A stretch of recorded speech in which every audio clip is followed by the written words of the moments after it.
Good morning everybody. सभी का mat जियो channel में स्वागत है। और आज जो हम लोग चैप्टर कवर करने जा रहे हैं बहुत ही इम्पोर्टेंट और बहुत ही इंटरेस्टिंग पोर्शन है। और इस पोर्शन में जो हम लोग कवरेज लेंगे वो मेनली होगा यूनिवर्स का फॉर्मेशन। बहुत इंटरेस्टिंग टॉपिक है कि यूनिवर्स कैसे बना, और इस यूनिवर्स के फॉर्मेशन में हम लोगों को ये भी जानना है कि हाँ, यूनिवर्स के फॉर्मेशन पढ़ने के लिए कहाँ से तैयारी हो रही थी या कब से तैयारी हो रही थी। जैसे ज्योग्राफी के इंट्रोडक्शन में हम लोग ने जाना था कि जो ज्योग्राफी का उदय हुआ, ओरिजिन हुआ, वो मेनली यूनान के क्षेत्र से और आपके रोम के क्षेत्र से, और जिसके डेवलपमेंट में भागीदारी दी मेसोपोटामिया सभ्यता ने, जिसमें सुमेरियन, बेबीलोनियन और असीरियन, ये तीन सिविलाइजेशन थी। इन तीन सिविलाइजेशन ने अपना पूरा सहयोग दिया। और उसके अलावा कुछ चीजें हम लोग मिस्र की सभ्यता से, इजिप्शियन जो है आपके सिविलाइजेशन से भी हम लोगों को मिली। तो बेसिकली अगर हम लोग देखें तो बहुत ऐसी चीजें हैं जो एक तरह से मिलजुल करके, कोई एक जगह से किसी चीज की उत्पत्ति नहीं हुई, बल्कि बहुत सारे कारण मिल करके तब जाकर के हम लोगों को बहुत सारी चीजों की जानकारी हुई। यूनिवर्स कैसे बना ये एक बहुत छोटा विषय नहीं है, ये काफी बड़ा विषय है। और इस पर शोध करने वाले लोग भी एक नहीं है, हजारों की संख्या में लोग होंगे, स्कॉलर्स होंगे, साइंटिस्ट होंगे जिन्होंने आपके वर्क किया। कुछ नाम जो हम लोग गिने चुने नाम पढ़ते हैं, सिर्फ ऐसा नहीं कि उन्हीं लोगों ने प्रयास किया, लेकिन बहुत सारे ऐसे स्कॉलर्स हैं जिनके नाम कभी आए नहीं, लेकिन उन्होंने भी अपने योगदान दिए होंगे। तब हम लोगों को आज ये पता चलता है कि हाँ, यूनिवर्स का फॉर्मेशन हमारे कैसे हुआ होगा। तो बेसिकली हम लोग जा रहे हैं आज पहला टॉपिक जो है कवर करने के लिए। और पहला टॉपिक हम लोगों का होगा क्या? पहला टॉपिक जो है ये होगा origin of the universe. Origin of the universe में को हम तीन पार्ट में बांटने जा रहे हैं। देखिए, अगर टॉपिक पढ़ना है, बहुत इंटरेस्ट लेना है और चीजों को अच्छी तरह जानना है, तो हमें जो है आपके एक तरह से अब यूनिवर्स ऑफ आपके ओरिजिन ऑफ द यूनिवर्स अगर चाहें तो टीचर 15 मिनट में पढ़ा सकता है और सारी चीज खत्म कर दिया कि यूनिवर्स कैसे बना, बिग बैंग थ्योरी बता दिया, खत्म हो गया। लेकिन अगर आपको कायदे से जानना है कि यूनिवर्स का फॉर्मेशन कैसे हुआ और उस पर काम क्या क्या हुए, तो हम लोगों को थोड़ा सा डीपली जाना पड़ेगा। तो हम लोग ने पहले भी प्रयास किया, क्योंकि आपको लिखना है, जैसे मान लीजिए कि सपोज कर लीजिए आपको सारे एग्जाम्स देने हैं, सिविल सर्विसेज के एग्जाम देना है या प्रोविंशियल सिविल सर्विसेज देना है या फिर वनडे एग्जामिनेशन, सबके लिए आपकी ये फैक्ट्स हैं जो आप पढ़ने जा रहे हैं। और हर एग्जाम के क्वेश्चन, चाहे वो प्री हो और मेंस में, लिखने को आपको बहुत कुछ हो जाएगा अगर आप अच्छे से कॉन्सेप्ट जान लेंगे। ये जो कॉन्सेप्ट आप जानने जा रहे हैं ये आपको मेंस में लिखने को जो है आपकी बहुत हेल्प करता है। तो देखिए, हम लोग क्या करने जा रहे हैं कि यूनिवर्स को कैसे जो है जाने हम, उसके लिए हमने तीन पार्ट बनाए हैं। तीन पार्ट में हम डिवाइड करके जो है आपके एक तरह से पढ़ाएंगे। तो हमने पहला पार्ट बनाया है background of the study of the universe. Universe की स्टडी का बैकग्राउंड कैसे बना, शुरुआत कैसे हुई और किस तरह से बैकग्राउंड बना। दूसरी इंपॉर्टेंट चीज ये है, सेकंड पार्ट पर फिर हम लोग आएंगे कि कुछ थ्योरीज आई जो एक्सेप्टेबल हुई, जिनको एक्सेप्ट किया गया, वो थ्योरीज क्या कहती हैं यूनिवर्स के फॉर्मेशन के बारे में। और फिर उसके बाद यूनिवर्स का फॉर्मेशन जब थ्योरीज हम पढ़ेंगे तो उसमें एक थ्योरी होगी big bang theory. Big bang theory से जो है आपके सारी चीजें आपने पढ़ी। फिर थर्ड पार्ट जो होगा आपका, बिग बैंग थ्योरी से आज तक, आज जो हमारा प्रेजेंट सोलर सिस्टम है, ये सोलर सिस्टम कैसे फॉर्म हुआ होगा, ये जो है आपके तीसरा चरण है ये। तो बेसिकली क्या है कि ये एक जो है बहुत इंटरेस्टिंग फैक्ट्स हैं, बहुत इंटरेस्टिंग कॉन्सेप्ट्स हैं, जो कि आप जानेंगे तो अपने आप सारी चीजों को पढ़ेंगे। तो अगर हम इसको स्टार्ट करें तो हम लोग यह जानते हैं कि बेसिकली जो आपका पहला पार्ट है background of the study of the universe, universe का फॉर्मेशन कैसे हुआ या किस तरह से हुआ होगा।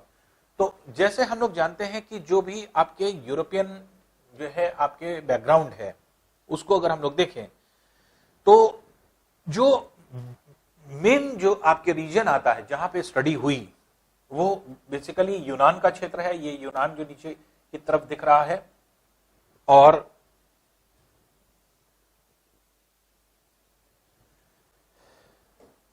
ये यूनान जो दिख रहा है ये, और इटली का एक शहर है रोम। ये दो रीजन ऐसे हैं, इन दो रीजन्स में सबसे ज्यादा डेवलपमेंट। और इसके अलावा जो अगर आप देखेंगे तो ये जो आपके पश्चिमी एशिया का क्षेत्र है, जहां पे हम लोग ने पढ़ा था इराक का क्षेत्र जो प्रेजेंट टाइम में है, वहां पर मेसोपोटामिया जो आपकी सिविलाइजेशन थी, सुमेरियन सिविलाइजेशन, बेबीलोनियन और एसीरियन, इन तीनों को मिला करके कंबाइंड फॉर्म में क्या कहा गया था, ये कहा गया था मेसोपोटामिया की सिविलाइजेशन। वहां से लोग स्टडी करना शुरू कर चुके थे और सेलेस्टियल बॉडीज के बारे में आपकी चीजें जानकारी होने लगी थी। तो सेलेस्टियल बॉडीज के बारे में असीरियन और बेबीलोनियन ने काफी कुछ बताया था, और वहां से ये सारी चीज चल करके यूनान और आपके एक तरह से रोम पहुंची। तो यूनान और रोम जो आपके ट्रैवल करके आई। दूसरा, इसी के नीचे अफ्रीका का क्षेत्र है। अफ्रीका के क्षेत्र में अगर हम लोग देखें तो अफ्रीका से क्या एक देश मिस्र है, ये सारी चीज हम लोग पढ़ चुके हैं, सिर्फ हम रिवीजन कर रहे हैं। मिस्र है, मिस्र के क्षेत्र से भी आपके कुछ चीजें इंपोर्ट होकर के आई, जिसमें सबसे बहुत महत्वपूर्ण था पेपर, क्योंकि हमने आपको बताया तो पेपर का जो आपके शब्द आया है वो पेपरस नामक लीव्स से आया है, जिस लीव्स पर लोग लिखते थे। तो यहां पर जो आपके एक तरह से संग्रह हुआ, जो आपके एक तरह से कलेक्शन हुआ, तो जिस पर लोग जो है आपके स्क्रिप्ट के फॉर्म में लिखते थे, तो वो पहले पेपरस लीफ पर लिखा करते थे, जो कि काफी दिन तक लिखा हुआ चलता था। तो इसलिए जो है उसी से पेपर शब्द बना है। तो ये रीजन जो है आपके पहले जो है डेवलप हुआ। डेवलपमेंट में जैसे ग्रीस और रोम, ये आपके मेजर क्षेत्र कहलाते हैं, और ये मेजर क्षेत्र जो है आपके एक तरह से हुए जहां से हम लोग इसके बारे में जानकारी हासिल करते हैं। अब जो यूनिवर्स है, बहुत बड़ा यूनिवर्स, इस यूनिवर्स को कॉस्मोस भी नाम दिया जाता है। तो कॉस्मोस की स्टडी, ये यूनिवर्स की स्टडी जिसको हम लोग कहते हैं, तो ये कैसे स्टार्ट हुई या किस तरह से स्टार्ट हुई। बेसिकली अगर हम लोग देखें तो हम 3 चरण में, 3 पार्ट में चीजों को बांटते हैं। जैसे अगर हम इतिहास को बांटें, हिस्ट्री को बांटते हैं, तो हम लोग क्या करते हैं, एंशिएंट, मेडिवल एंड मॉडर्न। आपने क्या किया, 3 पार्ट में इसको बांट दिया। सेम उसी तरह से 3 तरह से स्टडीज हुई हैं, 3 अलग अलग चरणों में स्टडीज हुई हैं। और उस स्टडी को अगर हम लोग देखें तो मेनली क्या है कि पहला जो चरण आया है वो आपके एक तरह से एंशिएंट है। एंशिएंट फेज जो था,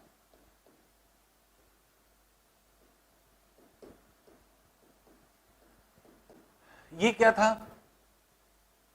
एंशिएंट फेज में बेसिकली अगर हम लोग देखें तो ये है 600 बीसी से लेकर के ये है 50 बीसी तक।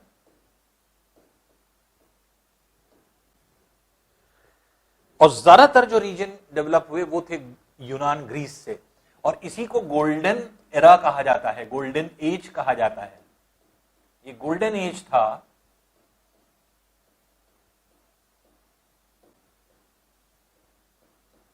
जो हम लोग इसको मानते हैं कि गोल्डन एज में आपके एक तरह से ये थी, क्योंकि इसी बीच में जितने यूनान के भूगोलवेत्ता थे, जितने आपके एक तरह से रोम के जो है आपके भूगोलवेत्ता थे, उन लोगों ने बहुत ज्यादा वर्क किया। और जितनी भी जो है बातें हम लोग पढ़ भी चुके हैं कुछ वैज्ञानिकों के बारे में, फिर से हम लोग आते हैं उन्हीं ज्योग्राफर्स, उन्हीं स्कॉलर्स को पढ़ने के लिए।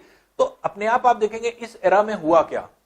तो ये एक तरह से ये एक ऐसी एरा थी जो कि आपके एक तरह से जो है बहुत तेजी से डेवलप हुई।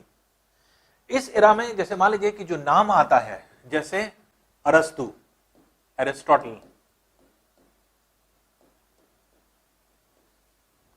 अरस्तु को अगर हम कहें तो बहुत आप प्रचलित नाम भी है और बहुत सारी चीजें, तो ये इसी गोल्डन एज में जो है आपके एक तरह से थे, और इन्होंने अपना बहुत ज्यादा योगदान दिया जो है हर फील्ड में।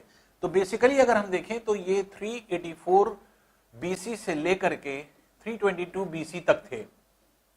और जिस बीच में इन्होंने क्या किया, इन्होंने बहुत सारी चीजें जो है आपके बताई, और खासतौर से एस्ट्रोनॉमी को एक तरह से एक नई दिशा दी।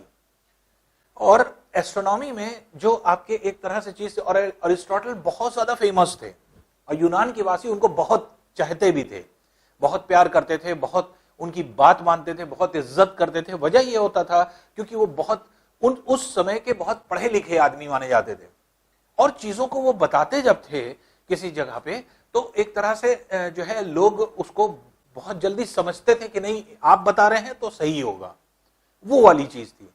तो इनके द्वारा बहुत सारी चीज बताई गई और इन्होंने ही पहली बार जो है आपके बताने की कोशिश करी।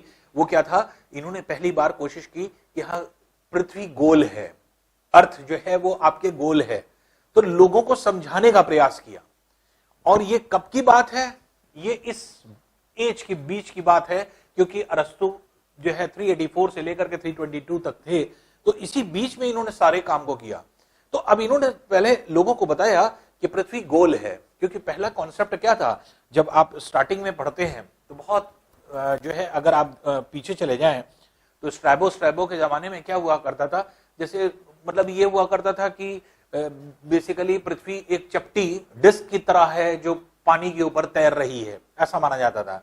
कुछ वैज्ञानिकों ने, प्राचीन वैज्ञानिकों ने इस तरह से भी बोला, या स्कॉलर्स ने इस तरह से बोला कि पृथ्वी जो है आपके एक तरह से चपटी है, डिस्क की तरह से है, और जो है आपके पानी के ऊपर तैर रही है, इसके 4 खंबे हैं, 4 खंबों पर आकाश टिका है, इस तरह की बातें हुआ करती थी पहले। ये बहुत एंशिएंट जो है आपके टाइम था, लेकिन धीरे धीरे जैसे जैसे चीजें आपके समझ में आने लगी, तो अरस्तु ने सबसे पहले पृथ्वी गोल है ये बताया, और इन्होंने बहुत सारे प्रमाण दिए, जो एग्जाम्पल्स थे, बहुत सारे एग्जाम्पल्स दिए, प्रमाण दिए कि हाँ ऐसा है। और एक बहुत इंपॉर्टेंट चीज अभी हम लोग पढ़ेंगे कि इन्होंने ही बताया कि पृथ्वी बीच में है, जियोसेंट्रिक थ्योरी जिसको हम लोग कहते हैं।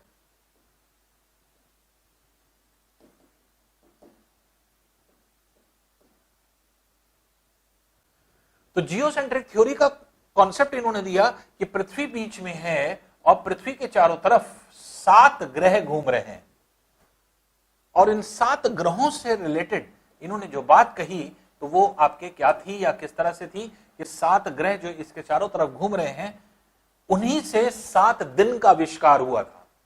अभी एक छोटा सा टॉपिक है जो हम आपको अलग से पढ़ाएंगे, 7 डेज कैसे बने और ये 7 पिंड कौन कौन से थे।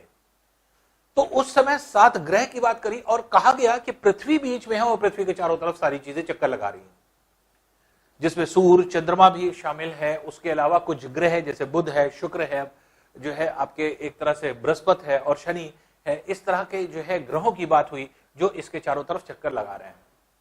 तो ये जो है एक तरह से जो है जियोसेंट्रिक थ्योरी जो इन्होंने दी, और ये जियोसेंट्रिक थ्योरी क्योंकि उन्होंने बताया, अरस्तु ने बताया, तो इसलिए लोग जानते भी थे उनको।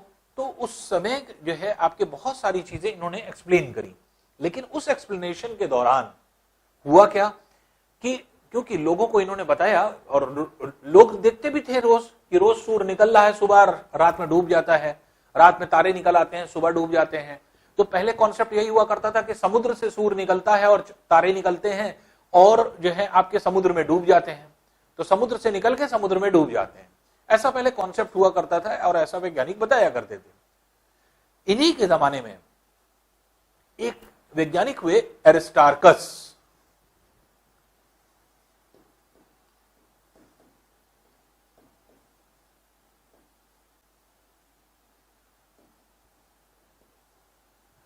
अब एरिस्टार्कस क्या थे? एरिस्टार्कस का जो टाइम है वो इनके बाद का है, 312 से 230 BC तक।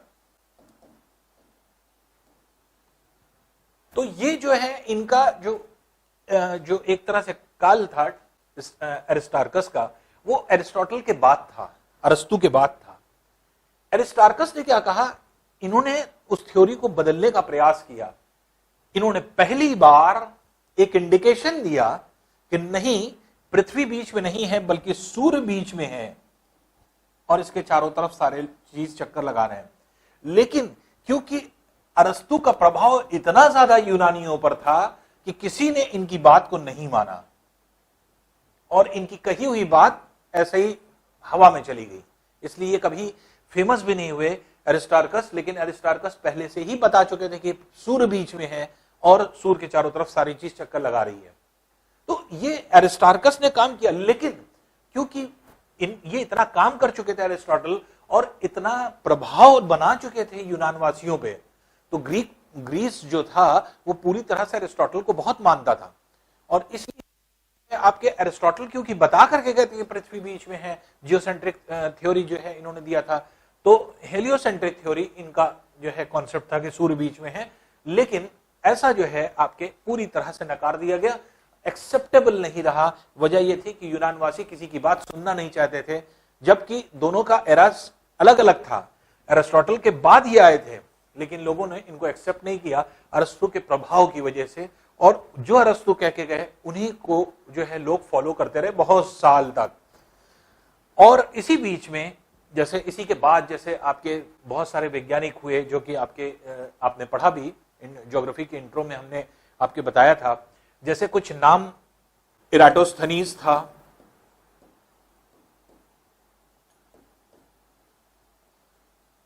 फिर जो है आपके नाम था एक और नाम एनाक्सीमेंडर,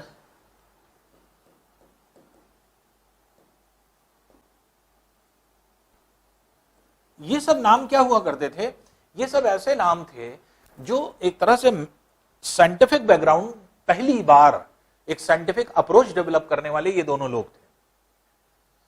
एनाक्सीमेंडर जो आपके थे या इराटोस्थनीज थे, इन लोगों ने क्या किया, इन लोगों ने बहुत सारी चीजें साइंटिफिक आधार पर लेकर के, मैथमेटिक्स का प्रयोग करके इन्होंने सारी चीजों को जो है निकालने की कोशिश करी। इन्हीं दोनों को, इसीलिए मैथमेटिकल ज्योग्राफी का फादर इन दोनों को माना जाता है। इराटोस्थनीज ने भी वही मैथमेटिक्स पर काम किया, एनाक्सीमेंडर ने भी मैथमेटिक्स पे काम किया। सूर्य से पृथ्वी की दूरी कितनी है, चंद्रमा से पृथ्वी की दूरी कितनी है, कोई भी पिंड कितनी दूरी पर होगा, ये सारी चीजें जो है आपके बताने वाले।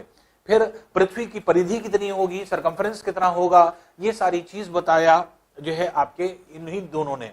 तो ये एक ऐसा काल था जो है आपके एक तरह से इराटोस्थनीज और एनाक्सीमेंडर, और इन्हीं के टाइम पर ही आपके एक तरह से ज्योग्राफिया, इन्होंने किताब भी लिखी जिसकी वजह से ज्योग्राफी शब्द भी आया इन्हीं की वजह से। फिर आपने दो नाम और आपने पढ़े थे, और ये दो नाम क्या थे, एक तरह से हेरोडोटस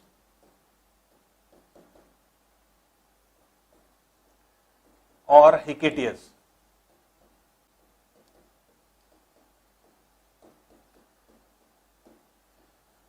ये दो लोग ऐसे थे जिन्होंने अपने अपने वर्क किए। जैसे हिकेटियस थे, हिकेटियस ने क्या किया, हिकेटियस का मेनली जो वर्क था, जैसे हमने आपको बताया था, इनको फादर ऑफ ज्योग्राफी कहा जाता है हिकेटियस को। तो हिकेटियस क्योंकि फादर ऑफ ज्योग्राफी थे, इन्होंने क्यों जेस्पेरिडोस नामक जो है आपकी किताबें लिखी। और जेस्पेरिडोस नामक जो किताब थी वो एक तरह से बहुत ही प्रचलित किताब थी, क्योंकि वो जो किताब थी वो 2 वॉल्यूम में, 2 पार्ट में बटी हुई थी और स्टडी ऑफ नेचर को बताती थी। तो नेचर की स्टडी जो है पूरी तरह से कैसे हुई, और प्लस जो है उन्होंने कुछ अफ्रीका के रीजन की स्टडी को बताया। तो हिकेटियस ने काफी कुछ काम किया और कोशिश ये की, प्रयास ये किया कि सारी चीजों को किताब में अपने रखे। तो ये एक तरह से कहा जाए कि किताब को लिखने वाले, एक असेंबल्ड किताब, एक जो है एक तरह से कहा जाए कि कंपाइल्ड रूप में एक किताब लिखने वाले पहले शख्स थे, और सारी चीज को बटोरने वाले एक जो है ये ऐसे शख्स थे। इसीलिए इनको जो हिकेटियस है, इनको कहा जाता है फादर ऑफ ज्योग्राफी के नाम से इनको जाना जाता है। और हेरोडोटस क्या थे, हेरोडोटस किसी भी भूगोल को, जैसे हम लोग ने स्टार्टिंग ही यहीं से करी थी कि हेरोडोटस एक ऐसे व्यक्ति थे कि जो आपके एक तरह से जिन्होंने ये कहा था कि history should be treated like as geographically, और geography should be treated as जो है हिस्टोरिकली। तो जैसे इनका स्टेटमेंट ये था कि हिस्ट्री को आप ज्योग्राफिकल अंदाज में पढ़ें और ज्योग्राफी को हिस्टोरिकल अंदाज में अगर आप पढ़ेंगे तो आपको सारी चीजें समझ में आएंगी। क्योंकि जो आपके मेन मकसद था उनका वो ये था कि किसी भी चीज के बारे में जानना, अगर ज्योग्राफी के बारे में जानना है तो आपको बहुत कुछ उसके इतिहास के बारे में जानना पड़ेगा। और इतिहास अगर आप जान रहे हैं तो हिस्टोरिकल ज्योग्राफी, इसीलिए फादर ऑफ हिस्टोरिकल ज्योग्राफी इन्हीं हेरोडोटस को कहा गया। क्योंकि हिस्टोरिकल ज्योग्राफी क्या है, ज्योग्राफी का वो पार्ट जो हिस्ट्री के बारे में बताता है, और इसी से निकला हिस्ट्री जो है आपके सब्जेक्ट। तो इतिहास यहीं से निकला है, हिस्टोरिकल ज्योग्राफी से, क्योंकि हेरोडोटस ने निकाला इस शब्द, या आप ये कह सकते हैं इतिहास को। तो एक तरह से इतिहास जानना किसी चीज के बारे में, तो वो क्या है, उसके बारे में डिटेल स्टडी कराता है। तो ये हेरोडोटस का कहना था, और इसी वजह से यहीं से इतिहास जो निकला, और इतिहास आज जो हम लोग पढ़ते हैं, हिस्ट्री जो पढ़ते हैं, वो इन्हीं की देन है, और इसीलिए फादर ऑफ हिस्ट्री के नाम से हेरोडोटस को जाना जाता है। तो ये सारी चीज क्या थी, ये इस एरा में थी, गोल्डन एज या गोल्डन एरा जिसको कहा जाता है, जो कि ज्यादातर 600 बीसी से लेकर के 50 बीसी के बीच में आपके खूब डेवलपमेंट हुए। ये क्या कहा जा सकता है, ये कहा जा सकता है कि ज्योग्राफी के जो आपके एक तरह से जितना भी कलेक्शन था, या ज्योग्राफी से संबंधित जितनी भी जानकारी थी, उसका एंशिएंट टाइम था ये। फिर मेडिवल पार्ट में अगर हम लोग देखें, मेडिवल पार्ट कब से स्टार्ट होता है, तो एडी से स्टार्ट होता है। तो एडी से जो आपके पार्ट स्टार्ट होता है, वो उसमें भी आपके डेवलपमेंट्स कम हुए, लेकिन डाइवर्सिफिकेशन ज्यादा था। क्यों? क्योंकि अब पढ़ाई हर स्तर पे हर जगह पहुंच गई। पहले क्या था, पहले लिमिटेड जगह पर लोग जो है पढ़ाई किया करते थे, लेकिन जैसे ही आपका मेडिवल एज आया, तो मेडिवल एज में अगर हम लोग देखें, तो मेडिवल फेज में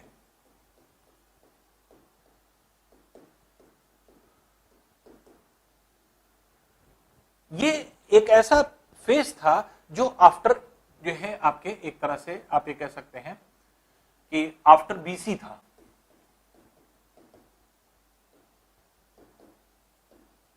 एडी का पीरियड आ गया, और ये स्टार्टिंग के एडी के पीरियड में, जैसे मान लीजिए कि 1 से लेकर के 6 सेंचुरी बीसी तक, एडी तक, सॉरी, ये जो पीरियड था, ये एक तरह से मेडिवल के समय का पीरियड आप मान सकते हैं कि ये आपके था। वर्क ऐसा नहीं कि 6 के बाद रुक गया, 6 के और आगे भी वर्क गया, और ये हमेशा जो है आपके 12वीं शताब्दी तक, लगभग 6 से 12वीं शताब्दी तक आपके वर्क ये चलता रहा, मेडिवल फेज का। इस फेज में कौन कौन लोग आ चुके थे?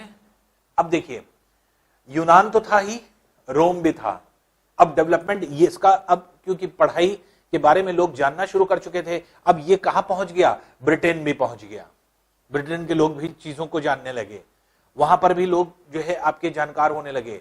अरब्स जो थे, जो अरेबियन रीजन्स का पूरा रीजन था, वो बहुत ज्यादा डेवलप हो गया, वहां के लोग आपके पढ़ने लिखने लगे, वहां के लोग बहुत सारे थे जो कि आपके एक तरह से चीजों के बारे में जो है जानने लगे, और नई नई चीजों के बारे में खोज करने लगे, और वहां पर भी स्कॉलर्स खूब हुए। तो अरब्स में थे, फिर उसके बाद अफ्रीकन जो है रीजन में भी आपके जो मिस्र का क्षेत्र था वो और डेवलप हुआ, और आगे चल करके डेवलपमेंट्स होते चले गए।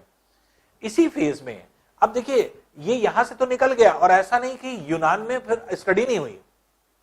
इसी फेज में यूनान में एक और उभरता हुआ नाम जो है आपके निकला, और अगर हम ये कहें कि ये जो आपके एक तरह से उभरता हुआ नाम था, उसने क्या किया, तो मेडिवल फेज में अगर हम नाम लें, तो एक व्यक्ति का नाम लेना जरूरी है। ये थे क्लॉडियस टॉलमी।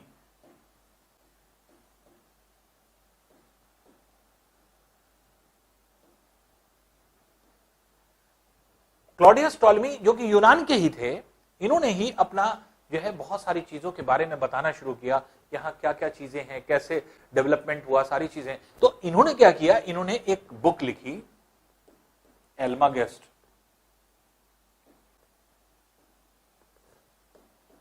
एल्मागास के नाम से, और ये जो बुक थी, ये कंप्लीट स्टडी को बताती थी। कंप्लीट स्टडी जो है इन्होंने जो है आपके दिया, और एल्मागस जो था, ये एक तरह से 13 वॉल्यूम में पूरी किताब थी ये।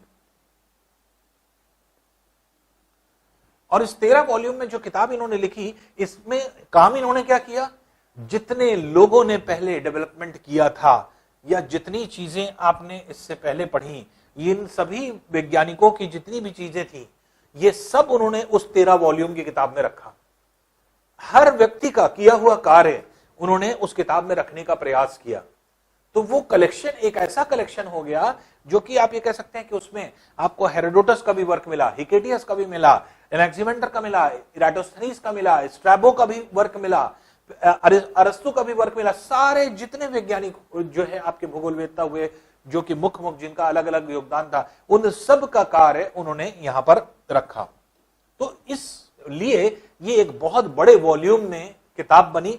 और इसमें सबसे इंपॉर्टेंट चीज जो अरस्तु बता के गए थे, अरिस्टोटल ने जो कहा था जियोसेंट्रिक थ्योरी, तो यूनान वाले अभी तक मानते थे उसी चीज को।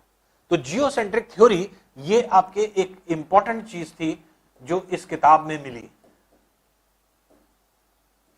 जो ये कहती थी कि पृथ्वी बीच में है और उसके चारों तरफ सारी चीजें चक्कर लगा रही हैं। इवन सूर्य भी पृथ्वी के चारों तरफ चक्कर लगा रहा है, चंद्रमा भी चक्कर लगा रहा है, और सारे पिंड जो है पृथ्वी के चारों तरफ चक्कर लगा रहे हैं। पृथ्वी बीच में जो है आपके विद्यमान है, स्थिर है, रुकी है। तो ऐसा मानना था और इसी को जियोसेंट्रिक थ्योरी कहा गया। ये क्या था? ये आपके मिडिल फेज आप ये कह सकते हैं। तो मिडिल फेज में ये सबसे बड़ा काम हुआ, सबसे बड़ा काम जिसको हम कह सकते हैं कि जितना भी पहले प्रायर हम लोग सारी चीजें पढ़ चुके थे, उसमें उसके बाद जो है आपके एक तरह से इनका जो है वर्क आया। और ये वर्क जो है एक तरह से काफी कुछ जो है कलेक्शन था और बहुत सारी चीजों के बारे में, इन चीजों के बारे में बताता था। अब अगर इसके बाद हम आते हैं मॉडर्न जो है आपके एक तरह से फेज में, तो ये क्या था? मेडिवल फेज की बात थी। मेडिवल फेज में बहुत सारी चीजें आई, हर तरफ से जो है आपके डेवलपमेंट्स हुए। और इवन जो है आपके एक तरह से क्योंकि सिंधु घाटी सभ्यता में भी अगर आप देखेंगे तो वहां पर भी डेवलपमेंट हो चुके थे पहले ही, जो कि आपके एक तरह से 1750 बीसी तक, 2300 से लेकर 1750 बीसी तक डेवलपमेंट सिविलाइजेशन का था। और उसके बाद धीरे धीरे करके आपके एडी तक आते आते, क्योंकि 6ठी शताब्दी तक अगर हम लोग देखेंगे तो गुप्त वंश और मौर्य वंश का पूरा क्षेत्र डेवलप हो चुका था इंडिया में। तो इसलिए हर रीजन में इंडियंस भी आविष्कार कर रहे थे, इंडियंस भी जानकारी हासिल कर रहे थे, और वहां पर भी बहुत सारी चीजों के बारे में जो है आपके एक तरह से पढ़ा जा रहा था। तो हम लोगों के यहाँ जो आपके हम लोगों का देश है, तो वहां पर भी एक तरह से डेवलपमेंट हो रहे थे। लेकिन क्योंकि हम लोगों के यहां से, क्योंकि यूनान या फिर ग्रीस जिसको हम लोग कह रहे हैं, या फिर रोम काफी दूर था, इसलिए बहुत तेज डेवलपमेंट या हम लोग उसके टच में नहीं आ पाए। बहुत समय बाद जो है हम लोग टच में आ पाए। और इंडिया के क्षेत्र से अगर आप देखेंगे तो आपके एक तरह से एंशियंट टाइम में, या आप ये कहेंगे कि मेडिवल टाइम में बहुत कम योगदान हो पाया अपने देश के क्षेत्र से। लेकिन जो मॉडर्न एज था, मॉडर्न फेज, वो हर तरफ से डेवलपमेंट शुरू हो गया। अब मॉडर्न फेज के डेवलपमेंट को देखते हैं। मॉडर्न फेज के डेवलपमेंट को अगर हम लोग देखें तो मॉडर्न फेज का डेवलपमेंट कब से होगा या कहां से होता है?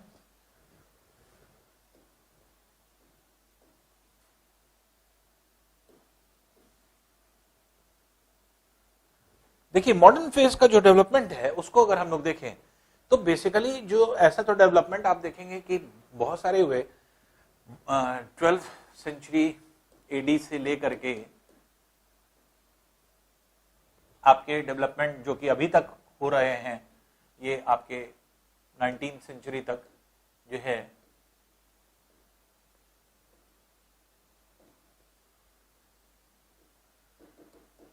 एडी या फिर प्रेजेंट टाइम तक आप ये कह सकते हैं।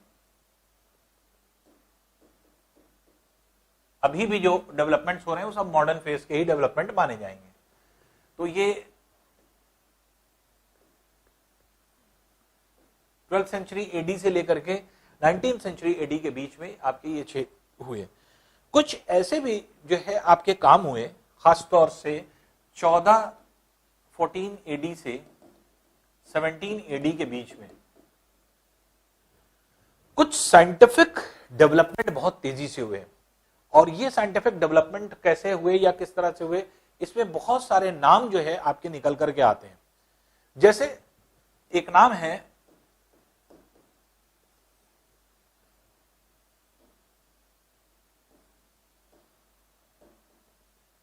Nicholas Copernicus. अब ये देखिए अलग अलग नाम हैं जिन्होंने अपने अलग अलग योगदान दिए।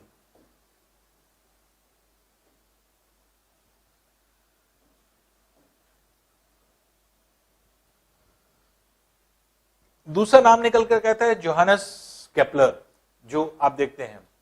उसके अलावा गैलीलियो, ये सब नाम से फेमस आप सभी लोग जानते हैं। गैलीलियो है, सर इज़ैक न्यूटन है,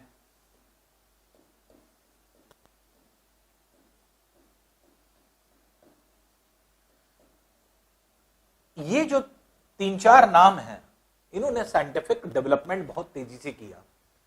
कोपरनिकस का प्रमुख रोल क्या था?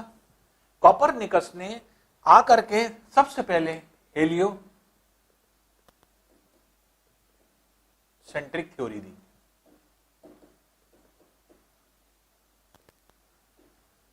जो अरस्तु का प्रभाव यूनान के क्षेत्र से लगातार चला आ रहा था, जो मेडवल फेज तक चला, अब जब मॉडर्न फेज शुरू हुआ तो मॉडर्न फेज ने निकोलस कोपरनिकस ने इस बात को जो है चेंज किया, बदला।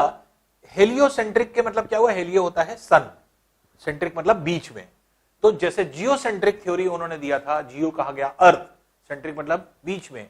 तो जियोसेंट्रिक थ्योरी जैसे अरस्तु ने जो है आपके बोला और सभी लोग उसको मानने लगे कि पृथ्वी बीच में और सारे चीजें घूमती हैं, कोपरनिकस ने हेलियोसेंट्रिक थ्योरी सबसे पहले जो है आपके दी, लोगों को समझाया। और समझाने के बाद ये सारी चीजें जो है आपके एक तरह से इन जो है आपके कोपरनिकस ने इन लोगों को जो है एक्सप्लेन किया और बताया कि हाँ, सूर्य बीच में है, सूर्य के चारों तरफ सारे ग्रह चक्कर लगा रहे हैं, और सारे चाहे वो ग्रह हैं, उपग्रह हैं, सारे जितने भी पिंड हैं, जितने ब्रह्मांडी पिंड होते हैं, सोलर सिस्टम में जितनी चीजें होती हैं, वो सब के सब जो है सन के चारों तरफ जो है आपके रिवॉल्व कर रहे हैं और रोटेशन भी कर रहे हैं। तो ये जो है हेलियोसेंट्रिक थ्योरी अब यहां पर आने लगी। तो इसके बाद जब कोपरनिकस ने ये चीज की, तो इसके बाद क्योंकि तब तक काफी कुछ पता चल चुका था और इसलिए इनके बारे में जो है आपकी चीजें पता चलने लगी, और सारी चीजें जो है आपके एक तरह से जो है हेलियोसेंट्रिक थ्योरी के बारे में, क्योंकि काफी कुछ पता चल चुका था, इसलिए लोगों ने, क्योंकि साइंस भी डेवलप कर गई थी, इसलिए समझना शुरू कर दिया कि नहीं, अर्थ नहीं, सन जो है बीच में है। तो इसलिए यहां से, इसीलिए जो है आपके एक तरह से निकोलस कोपरनिकस का जो नाम होता है, ये क्यों फेमस होता है? क्योंकि इन्हीं ने ही आकर के सारी थ्योरी को चेंज कर दिया। जो अभी तक दिमाग में कॉन्सेप्ट बना था जो है जियोसेंट्रिक थ्योरी का, वो हेलियोसेंट्रिक थ्योरी में कन्वर्ट हो गया कि सूर्य अब बीच में है और उसके चारों तरफ सारी चीजें चक्कर लगा रही। तो ऐसा नहीं कि सिर्फ एक ही काम इन्होंने किया, लेकिन ये एक बहुत महत्वपूर्ण काम था। वजह यह थी कि अभी तक पूरा कॉन्सेप्ट वही चला आ रहा था कि पृथ्वी बीच में है लेकिन सूर्य बीच में है। ये यहां से इनके जो है आपके चीजों से शुरू हुआ। जोहानस केपलर जो थे, ये भी जो है आपके साइंटिफिक चीजों को सोचते थे। फिजिक्स में आपने केपलर्स लॉ पढ़ा होगा। तो केपलर्स का जो सिद्धांत, इन्होंने बहुत सारे सिद्धांत दिए और खासतौर से एस्ट्रोनॉमी पे बहुत सारे वर्क किए। तो केपलर के सिद्धांत में इन्होंने सबसे पहली चीज जो बताई कि जो आपके जितने भी ग्रह या उपग्रह होते हैं, चारों तरफ जितने भी चीजें चक्कर लगा रही हैं, वो दीर्घ वृत्ताकार जो है पथ पर लगा रही हैं, एलिप्टिकल ऑर्बिट में लगा रही हैं। तो एलिप्टिकल ऑर्बिट का कॉन्सेप्ट इन्होंने ही दिया कि जो सन है, सन के चारों तरफ जो आपके चक्कर लगा रहे हैं, तो ये क्या है, एलिप्टिकल शेप में है।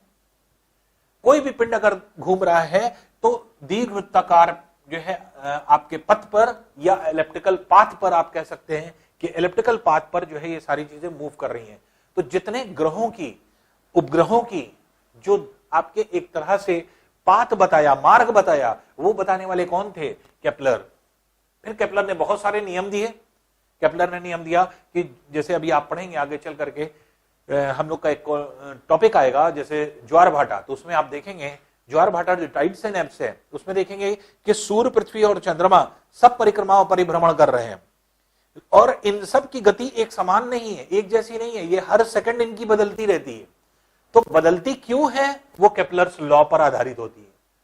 तो केपलर ने अपनी थ्योरी में बताया कि एक पिंड के द्वारा चला गया कोणीय क्षेत्रफल समान होता है, अर्थात कोई पिंड पास होगा तो तेज चलेगा, सूर्य से दूर होगा तो धीमे चलेगा।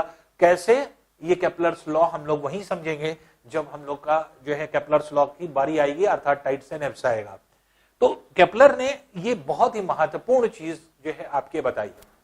फिर गैलीलियो ने बहुत सारी चीजें जैसे आप देखते हैं साइंटिफिक फिजिक्स में आप पढ़ते हैं गैलीलियो को, इन्होंने बहुत सारी चीजें जैसे दूरबीन से रिलेटेड एस्ट्रोनॉमी पर खूब वर्क किया, ब्रह्मांडी पिंडों के बारे में सारी चीजें बताई, और जो है आपके एक तरह से बाइनोकुलर्स पर वर्क करना जो है आपके एक तरह से शुरू किया इन्होंने ही, गैलीलियो ने, और बहुत सारी चीजों पर वर्क इन्होंने किया।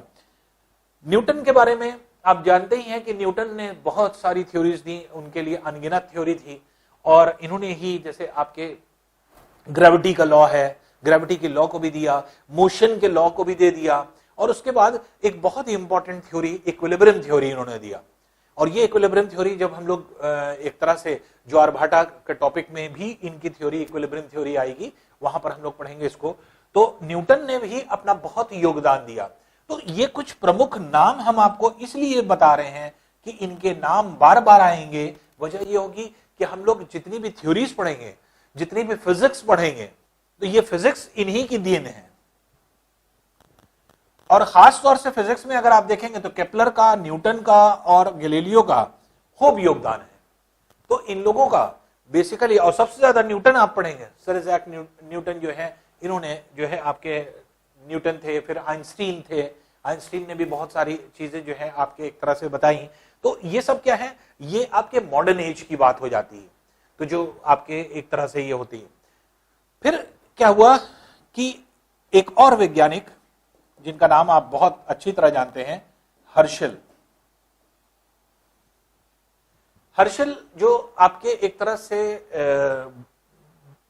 जो आप ये कह सकते हैं कि यूरोपियन जो है आपके एक तरह से साइंटिस्ट थे, और इनका जो मुख्य कार्य था वो एक तरह से इन्होंने 1805 में 1805 में इन्होंने पहली बार दूरबीन से बाइनोकुलर्स का यूज करके ब्रह्मांड को देखने का प्रयास किया, और ब्रह्मांड की बहुत सारी चीजों के बारे में इन्होंने बताया। और उन्होंने जो है आपके एक तरह से जो आपके एक तरह से जो दूरबीन थी, बाइनोकुलर्स था, उनका जो यूज किया, उसके आधार पर जो है उन्होंने जैसे पिंडों के बारे में बताया कि पृथ्वी के निकट से कौन कौन से पिंड गुजरते हैं, क्या है, तो ग्रहों के बारे में, उपग्रहों के बारे में, बहुत सारी चीजों के बारे में आपके बताया। और इसी कंटिन्यूएशन में अगर हम देखेंगे तो एडविन हबल का नाम भी आता है। तो एडविन हबल अगर हम देखेंगे,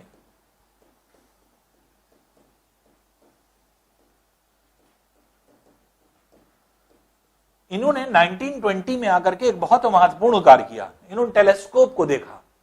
टेलीस्कोपिक व्यू में इन्होंने ब्रह्मांड के साथ साथ, जैसे अभी तक हर्शल जो थे, हर्शल ने क्या किया, इन्होंने सिर्फ अपने सौर परिवार को देखा, ये सौर परिवार के आगे निकल गए। एडविन हबल ने क्या किया कि टेलीस्कोपिक व्यू से इन्होंने अपने सौर परिवार के साथ साथ अन्य सौर परिवार को देखना शुरू कर दिया। अर्थात इन्होंने स्टडी स्टार्ट किसकी करी, इन्होंने स्टडी स्टार्ट करी गैलेक्सीज की। सौर परिवार नहीं, सौर परिवार से बाहर निकल गए, अलग अलग गैलेक्सीज की स्टडी शुरू करना शुरू कर दिया। और फिर इन्होंने बहुत सारी चीजों के बारे में बताया। फिर इन्होंने ये बताया कि एक गैलेक्सी से दूसरी गैलेक्सी के बीच में दूरी बहुत ज्यादा होती है, मतलब, और जो गैलेक्सीज होती हैं बहुत बड़े रेंज में होती है, उनमें मिलियंस ऑफ स्टार्स होते हैं एक गैलेक्सी में।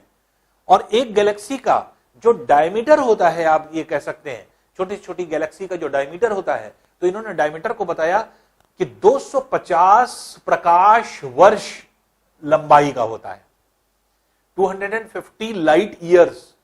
तो जो डायमीटर बताया उन्होंने पूरे जो है आपके एक तरह से कहा जाए कि गैलेक्सी का, कि गैलेक्सी की जो प्रकाश जो आपके व्यास होता है, डायमीटर होता है, वो कम से कम 250 प्रकाश वर्ष, जो क्योंकि जो दूरी नापी जाती है वो लाइट ईयर में जो है नापी जाती है, ये आपको पता है। तो इन्होंने 1920 में ये काम करके आपके डेवलपमेंट बहुत तेजी से आपके एक तरह से टेलीस्कोपिक व्यू के द्वारा जब अपने सौर परिवार से बाहर निकल गए और इन्होंने और चीजें जो है आपके गैलेक्सीज के बारे में स्टडी करना शुरू कर दिया, इसी के बाद अब दुनिया में पूरी होड़ लग गई।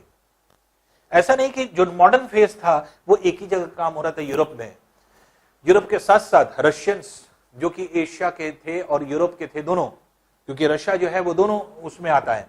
तो रशियंस जो थे वो लग गए आपके एक तरह से इसकी स्टडी में। जो अमेरिकन्स थे वो इस पे लग गए। तो यूएसए में जितने भी आपके वैज्ञानिक थे वो आपकी स्टडी करने लगे। इवन इंडियंस जितने थे, वो जो साइंटिस्ट थे, वो आपके एक तरह से स्पेस रिसर्च करने लगे। तो स्पेस रिसर्च नाम की चीज डेवलप हुई और हर देश ने स्पेस रिसर्च के नाम पर आपके एक तरह से एक अलग से डिपार्टमेंट बनाना शुरू कर दिया, जिसकी स्टडी जरूरी ये थी, वजह ये थी कि किसी भी स्पेस जो है आपके अगर रिसर्च नहीं करते हैं तो हम लोग और लोगों से दूर चलते चले जाएंगे। क्योंकि जितने भी डेवलपमेंट्स हो रहे हैं या स्पेस के फील्ड में अगर हम लोग देखेंगे तो जितना ज्यादा हम चीजें को बारे में जानते चले जाएंगे, जितना बाहर हम निकलेंगे उतना ज्यादा हम एक्सपेंड कर सकेंगे। तो ये चीजें जो है आपके एक तरह से इन वैज्ञानिकों के द्वारा पता चली। तो अब ये एक तरह से थ्योरी थी। ये क्या था? ये एक सफर हमने आपको तय कराया, एक एंशिएंट फेज से लेकर के मॉडर्न फेज तक, कि वैज्ञानिकों का क्या क्या व्यू था और किस तरह से क्या क्या चीजें बदली, क्या सोच बदला और किस तरह के साइंटिफिक टेम्परामेंट चेंज हुआ। मॉडर्न फेज में एक और बहुत इंपॉर्टेंट चीज आ गई, जो कि आपके मिडिल फेज में और एंशिएंट फेज में नहीं मिलती। वो क्या थी? टेक्नोलॉजी। जो मॉडर्न फेज में आई वो थी टेक्नोलॉजी।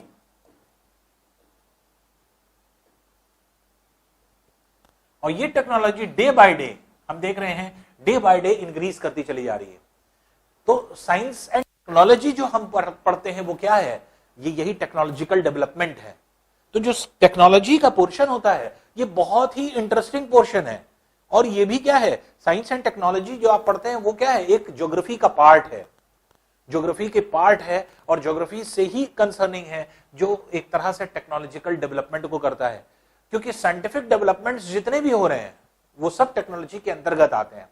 और ज्यादातर जो आपके एक तरह से ऐसा नहीं, ज्योग्राफी से रिलेटेड जो है सारी चीज जो है ब्रह्मांड से होगी, यूनिवर्स से होगी, या फिर जो है आपके अगर सपोज कर लीजिए कि प्लैनेट से है हो रही है, या फिर किसी जो है आपके ग्रह से हो रही है, तभी उसको ऐसा मानेंगे तभी जो है आपके ज्योग्राफिकल जो है डेवलपमेंट मानेंगे। ऐसा नहीं, टेक्नोलॉजिकल डेवलपमेंट ज्योग्राफी में हर वो चीज है जिसका डेवलपमेंट आप साइंटिफिक आधार पर करते हैं।